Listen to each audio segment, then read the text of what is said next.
Hello, and welcome to CRM Decoded, where we explain, demystify, and decode all things Dynamics 365 CRM. Today we'll be covering Dynamics 365, a day in the life for a salesperson. I'm Miriam Florio, CRM Practice Manager here at Technology Management Concepts. Today we'll be covering the layout and navigation of Dynamics 365, accounts and contacts, sales opportunity management, and Outlook integration. So let's dive right in.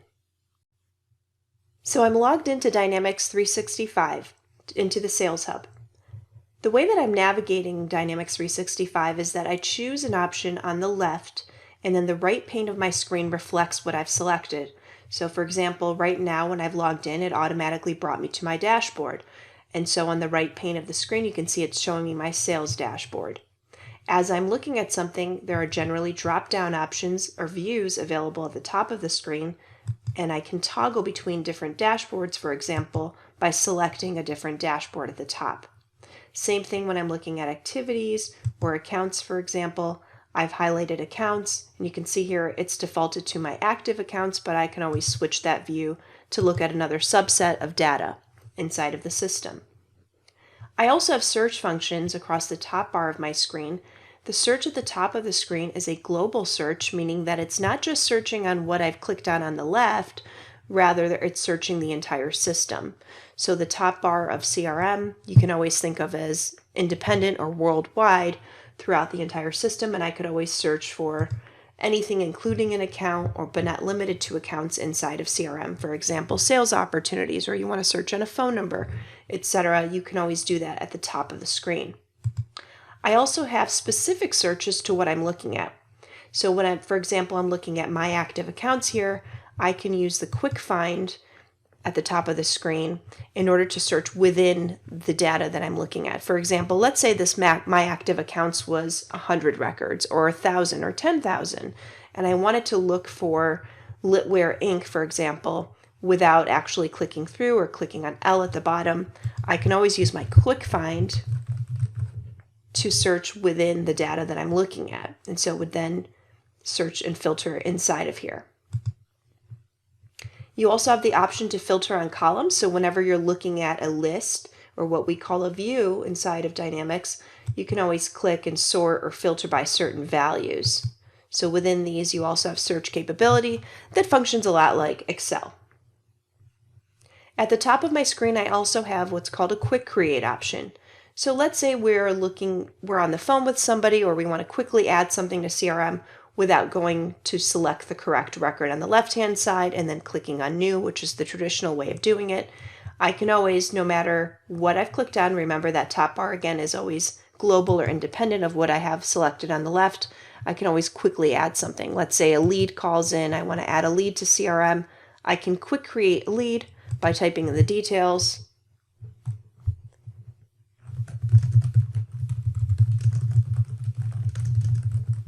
And putting in those values and saving it. Also, as I've selected an entity or type of data that I'm looking at and I see these lists appear or views, I have action buttons across the top of my screen that I can perform against the list that I'm looking at. So for, in this case, my active accounts, I can always add a new account by clicking on new. If I have the rights, I can select one or more accounts and click delete. I can email a link to these records to somebody else within the organization. I can merge records, so should I find a duplicate inside of CRM, I can merge those duplicates together. I can open the organizational chart, the geocodes, add them to marketing lists, assign those records to other people. And then I have options under my ellipses here on the far right. So you can see here I can share, follow, run a Microsoft flow, which performs actions against these records. Open dashboards, create quick campaigns, export the records. You get the idea. There are a lot of options there, but those options are always available at the top. So independent of what I've clicked on, you can see here contacts. There are these action buttons. Again, these are performed against the data that you're looking at, and that's in the white. I also have the option to go back home. So I can click on the home button and it takes me back to my home page inside of Dynamics, which for me is my sales dashboard. I can look at recent records, so rather than typing in what I'm searching for, I can always use these quick access buttons to go to what I've recently clicked on. And if I pin anything inside of CRM, I can go to the pins. So I might pin a record to come back to it later. I can go to those pins from that left pane or left navigation. So let's go ahead and take a look at accounts. Accounts in CRM are any kind of company record.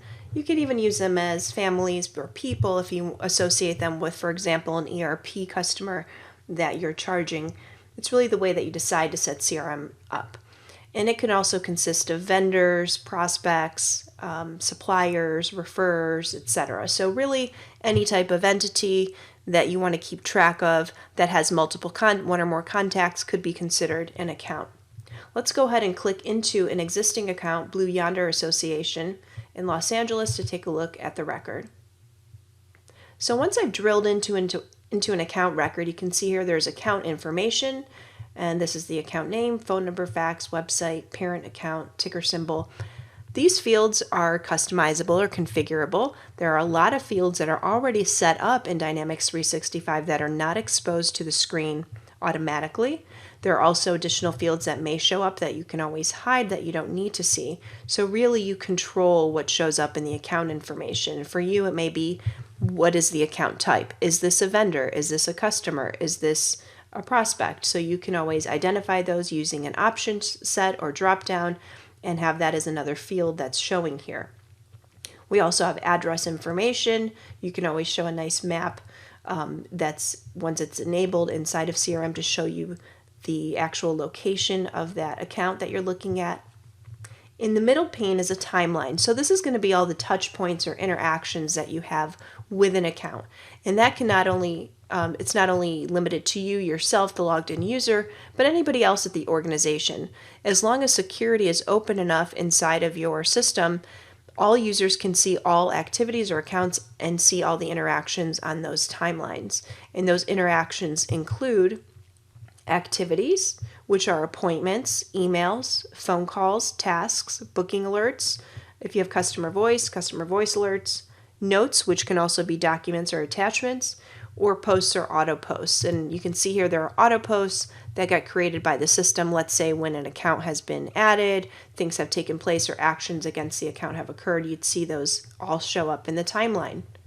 And so that timeline really becomes the history with that account. So I can see everything that's happened. I can click into an email and read that email, whether it's from myself or from somebody else.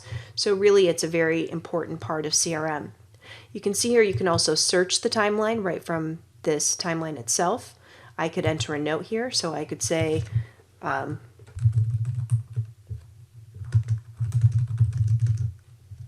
close the week of 5/15 for construction. If you wanted to make that note in there, if you wanted to put an attachment, you could then click add note and simply add that note in. You can also see the assistant here, so there's always actions that you might take against an account. The system will notify you. You may be overdue or you have to do something for them, and the assistant would show you that. I can see the primary contact is Sydney Higa. I can see her email address, business phone number. I can go to her contact record directly from here. So once I'm looking at an account, for example, there are a lot of things that are hyperlinked inside of Dynamics 365. Anything that can be linked to a record, you'll see a hyperlink option. Let's say here the parent account.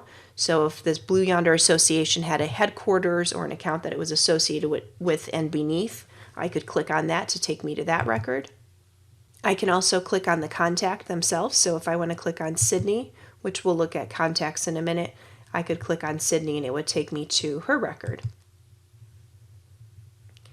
At the top of my screen is a header with some information, so you can see the $10,000 annual revenue, number of employees, the owner of the account. This is generally the person that is maintaining that account for your association. It doesn't mean they're the only person who accesses the record or might interact with that customer or vendor, but it's the person who's primarily responsible, and it's used to search and look at things later. So you can always set that. Oftentimes the owner might be called house account, for example. Let's take a look at the other tabs associated. Keep in mind that these tabs are configurable, again, just like the rest of the system. Fields can be changed, added, the tabs can be hidden or shown. You can also add additional tabs. It's really very malleable. So as you can see here on the details, there's some canned fields and sections: industry, SIC code, ownership, description of the account. You could always move a lot of these if they're really important over to the summary tab to show you those directly. Contact preferences, billing information, shipping information, any child accounts associated with the Blue Yonder organization. And then we'll just go through these other tabs real quickly. So if there are assets or locations along with Blue Yonder, you would see those listed here. Servicing information, so are there any work orders against the account? Service information, coordinates, accounting. Files, very important part about CRM, so you can actually associate your CRM with your SharePoint and create a site. So Blue Yonder would have a folder on that SharePoint site. Any files that were dropped directly in there could show on this tab. Any files added to this tab would also be accessible directly from SharePoint. And any related information to the account. So you can see here there are a lot of different options here, a lot of things that you can do in CRM, like create quotes, orders, invoices, etc. Cases, those are customer service related issues, agreements, workovers, orders, etc. And including an audit history. So should you decide to turn auditing on inside of CRM, and what does that mean? Auditing means that we can actually track changes to certain fields inside of the system in case something changes about the account by accident or on purpose. Let's say it's a phone number. You want an audit history of whenever the phone number is changed. You can see what it used to be and what it's changed to and by whom and when. So that's a very nice, handy feature to have as well. Let's take a look at accounts or contacts. Now that we've looked at accounts, let's take a look at contacts. So very similar to accounts, contacts are the people that are generally associated with accounts. They can be independent and not have an account or company associated to them. That's up to you. But generally they are the folks that are at those accounts. And so you're going to have more contacts than accounts generally. So let's take a look at those people and their associated information. So we can take a look at Maria Campbell, for example, by clicking on her record. So now that we're taking a look at Maria's record, you can see here there's contact information. The layout is the same as when we look at accounts. And so I'm looking at Maria's first name, last name, job title, account name, email, business phone, mobile phone, fax, preferred method of contact. And again, like always, these fields are configurable, customizable. You can change, add, remove things that you see. Maria also has address information. The address on a contact may be the same exact as the account. It may be different. And you can also have multiple addresses for a person if you need to. Same idea, concept inside and across the board in CRM is a timeline associated with this contact. So all those interactions or touch points that you have with that contact, you can see inside of the timeline, including those appointments, phone calls, emails, notes, and posts. On the right-hand side of the screen, you can see that assistant that will show up and tell us if there's anything that we need to be aware of or that we need to complete for that contact. The company associated with it is hyperlinked. Any sales opportunities associated with Maria are listed here. Cases or trouble tickets issues are listed here.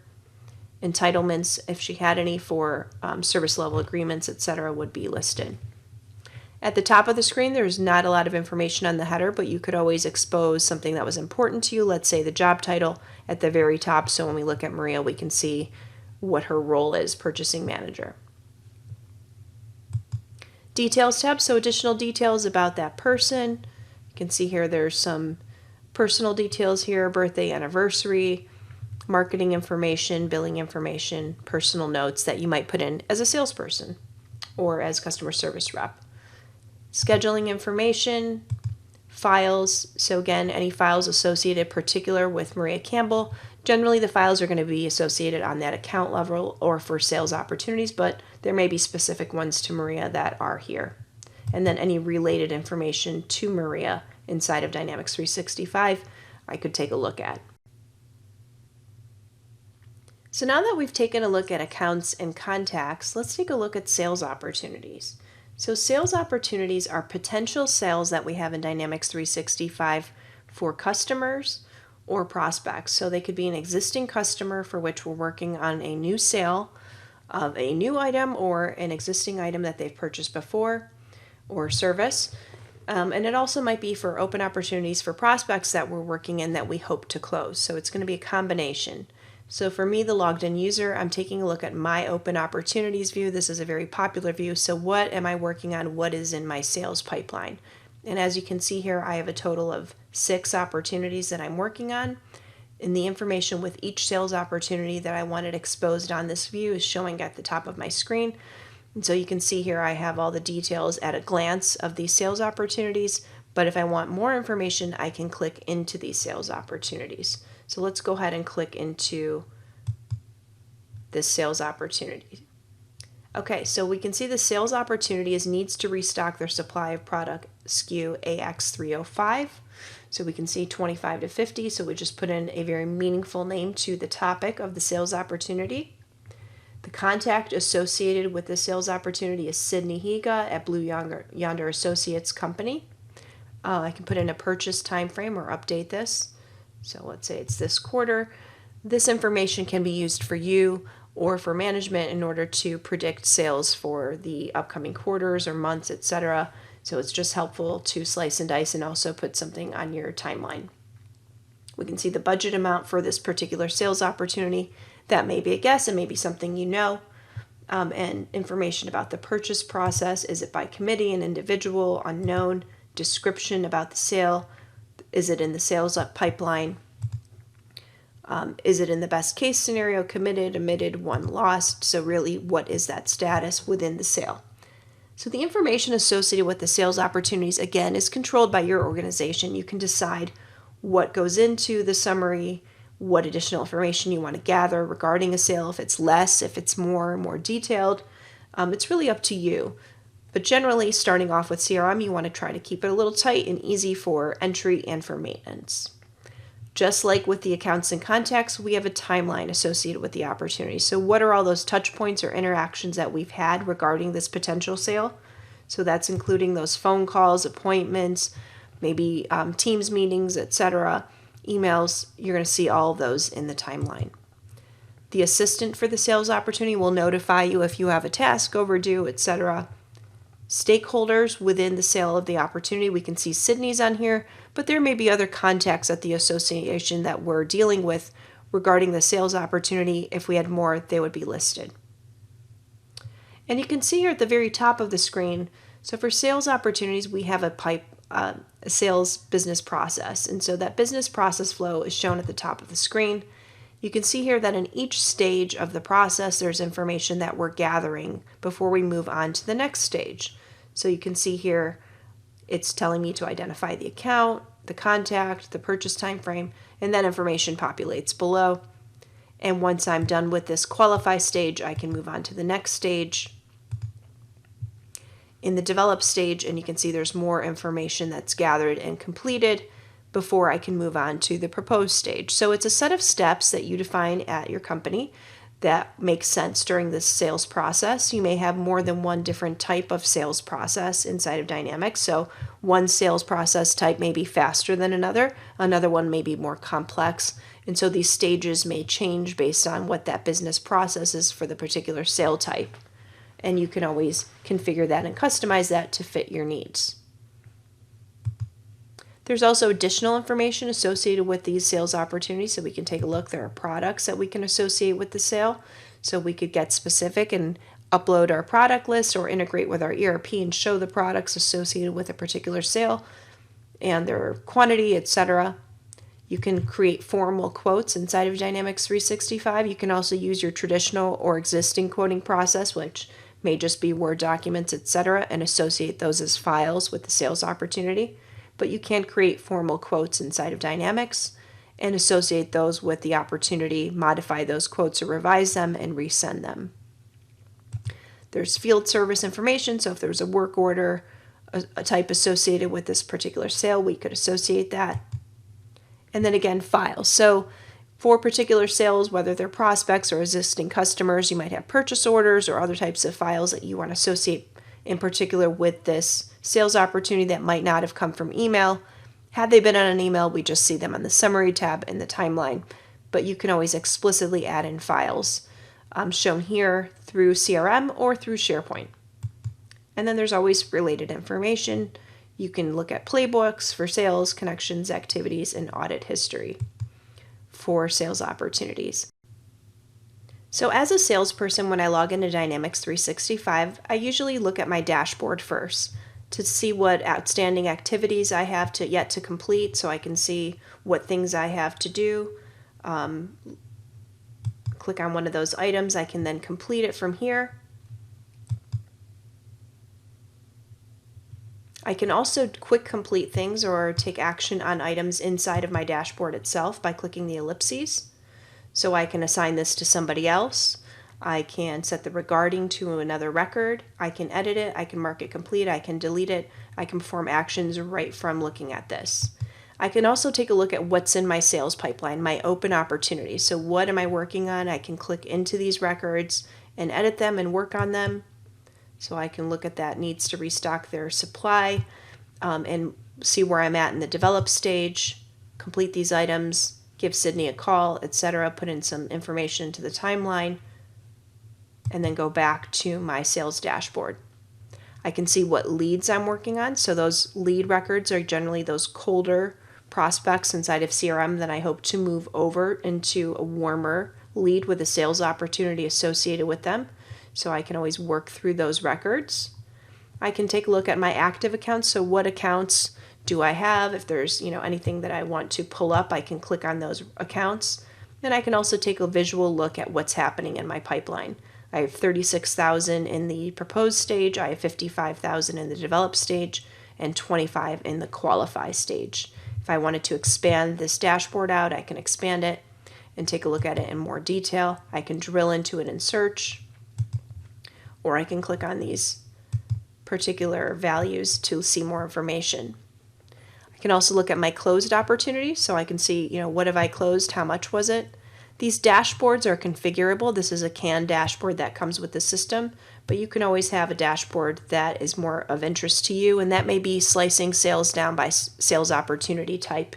So you may have one different view or window that's showing you information regarding sales for existing customers and another for prospects or leads that you're working on that might be separate. It might be different types of sales that you have. One type for one type of product or service that you offer and another for a different one. It's really whatever you want to see, and then you can always have the visuals also show it by that segmenting. I've opened the Outlook on my local machine. My system administrator has launched and deployed the Dynamics 365 app for Outlook. So I now see an icon in the ribbon of my Outlook. I'm going to go ahead and click on that app to open it and launch. Once it's open, I recommend clicking the pin to leave it open. I can see that Gwen Ross is a contact in my CRM. I can also see that this email is not tracked in CRM. Remember, once an email is tracked, it always contains the tracking token, so any replies or responses to that email will also be tracked in the future. In order to track an email, you want to set the set regarding value. And set regarding is really just a way of saying, what are we linking this email to inside of CRM? Now, generally, you may want to link the email to the contact itself, Gwen. You may want to link it to a sales opportunity associated with Gwen or her company. You can link it to a case, really any entity that you have, even custom entities. I'm going to actually just set this regarding Gwen Ross. Now I have a response that says the email has been successfully tracked. I also have an email from William Clay. Let's go ahead and click on that email. As you can see on the right in the Dynamics app, the email is not tracked and the recipient is an unknown recipient. This just means that William Clay was not found in our CRM.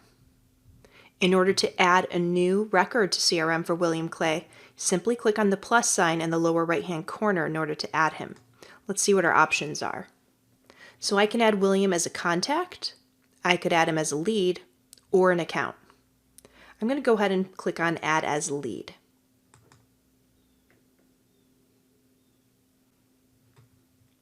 And if you had a business card, you could scan it at this point. I'm going to put a topic in.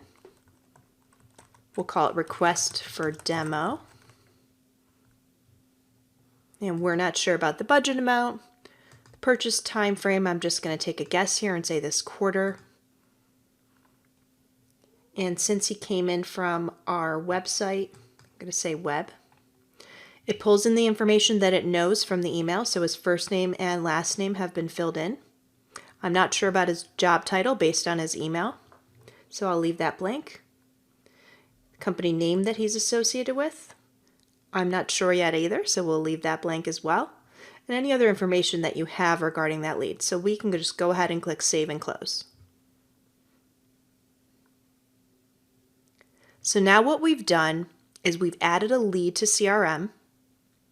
We've tracked that email against the lead record.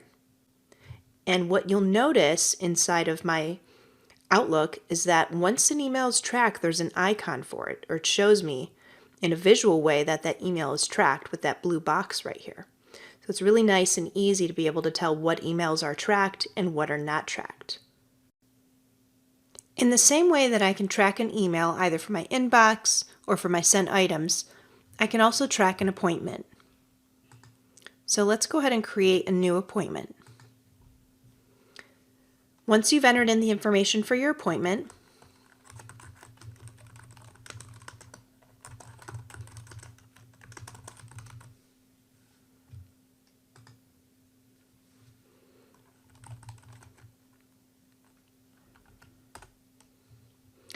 then all you need to do is click on the Dynamics 365 app icon at the top on the ribbon. And once that loads, we can actually just set the regarding to William. And that appointment will be tracked against his record in CRM. So the other really cool feature about the Dynamics 365 app for Outlook is that I can perform CRM functions within Outlook without navigating to my browser and logging into CRM. The blue bar inside of the app actually represents CRM itself and really doesn't have anything to do with the email that we're looking at or the contact on the email message. It's actually totally independent of what you're seeing underneath it. And what I mean by that is I'm able to search CRM in the global search by using the magnifying glass, which will search my entire system. I can also add information to CRM directly from here using the plus symbol, which uses the quick create forms. So for example, let's say I happen to be in Outlook and I receive a phone call from a lead. I want to add that new lead record to CRM. I can simply click on the plus symbol, choose new lead, and enter in a completely new lead into CRM, again having nothing to do with William Clay. You can see that the information, first name and last name, are not populated, nor is the email. I can do the same thing with activities. So let's say I am on the phone with one of the leads that I'm working with, or I want to perform some other function. I can click on the plus symbol and add an activity. So maybe that's a follow-up task. So we'll go ahead and create that. So we're going to send a quote, give it a due date,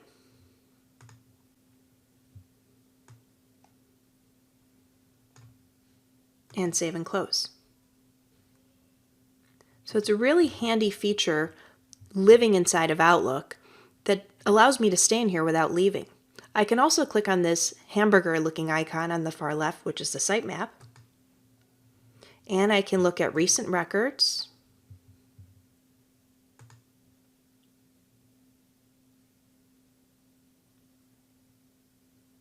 and this actually shows me the CRM form, which is really cool. I can click around on the tabs. Now it's an abbreviated version because the size of the screen just doesn't let me see everything at once, but I can use the ellipses to look at other tabs. I can also go back. I can look at my pinned items, dashboards. So just keep in mind that that blue bar is really independent of the email, but if you leave your app pinned, it comes in handy a lot of times. At least for me it does. So what did we do today? We looked at accessing and maintaining accounts and contacts. We looked at the sales pipeline and opportunity management, and we also looked at Outlook integration for sales. Thanks for watching. Don't forget to like, comment, and subscribe because we love when you do that. And if you want to see a more detailed demonstration for your organization, please reach out and contact us. We'd love to help you out. Thanks, and see you next time.